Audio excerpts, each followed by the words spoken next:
Hello everyone, this is Hasan and you are watching national বার্তা সত্যের সন্ধানে। লোকসভা নির্বাচন খুবই সামনে। লোকসভা নির্বাচনকে সামনে রেখে মাননীয় স্বরাষ্ট্রমন্ত্রী অমিত শাহ তিনি পশ্চিমবাংলা ভ্রমণ করলেন, অর্থাৎ বালুরঘাট কেন্দ্র থেকে অমিত শাহ ভোট প্রচার শুরু করলেন। বালুরঘাট একটি অত্যন্ত গুরুত্বপূর্ণ কেন্দ্র লোকসভা নির্বাচনের নিরিখে।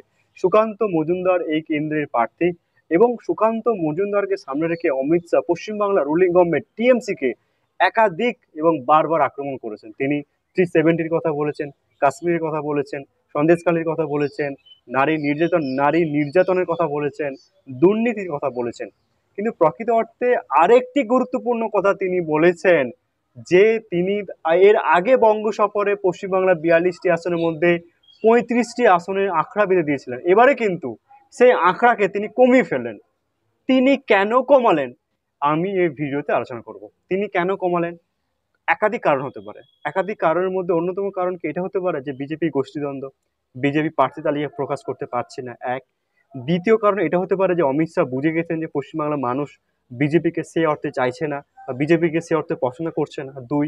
অমিত শাহ কি বুঝে গেছেন যে বিজেপির যে ধরনের রণকৌশল সিএএ, সন্দেশখালী, দুর্নীতি, এই সমস্ত বিষয়গুলো মানুষ পছন্দ করছে না বিজেপির নিরিখে, চার।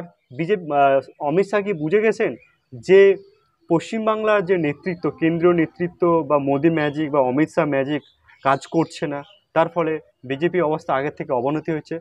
বা অন্য সব থেকে বড় কারণ যে 100 দিনে কাজের টাকাকে সামনে রেখে, ঘাটার মাস্টার প্ল্যানকে সামনে রেখে বা অন্যান্য বিষয়কে সামনে রেখে আর পশ্চিমবাংলা রুলিং গভর্নমেন্ট টিএমসি যেভাবে প্রচার করছে, এই বিষয়টা কিন্তু পশ্চিমবঙ্গের সাধারণ মানুষ কি এটাকে গিলেছে? বা সিএ ইস্যুকে নিয়ে যেভাবে টিএমসি প্রচার করেছে সাধারণ মানুষকে গিলে ফেলেছে, তার ফলে বিজেপির রাতের ঘুম কি উড়ে গেছে? কেন অমিত শাহ বললেন যে আখড়া কমিয়ে দিলেন? এটা কিন্তু সব থেকে বড় এবং ইম্পর্টেন্ট কারণ। পশ্চিমবঙ্গের লোকসভা নির্বাচন এই মুহূর্তে কাদের পাল্লা ভারী।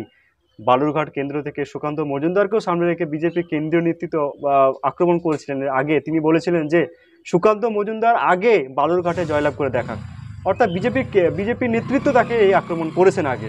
অর্থাৎ লক্ষণীয় বিষয়, কিন্তু বিজেপি অবস্থা আগের থেকে অবনতি হয়েছে, এটা কিন্তু অমিত শাহ নিজেই প্রমাণ করলেন তার আখড়া কমিয়ে। এখন তো রেজাল্ট প্রমাণ করবে কাদের পাল্লা ভারী। ভালো লাগলে অবশ্যই করবেন, সাবস্ক্রাইব করতে ভুলবেন না, কারণ ন্যাশনাল বার্তা প্রত্যেকটি খবর পুঙ্খানুপুঙ্খভাবে নিউজে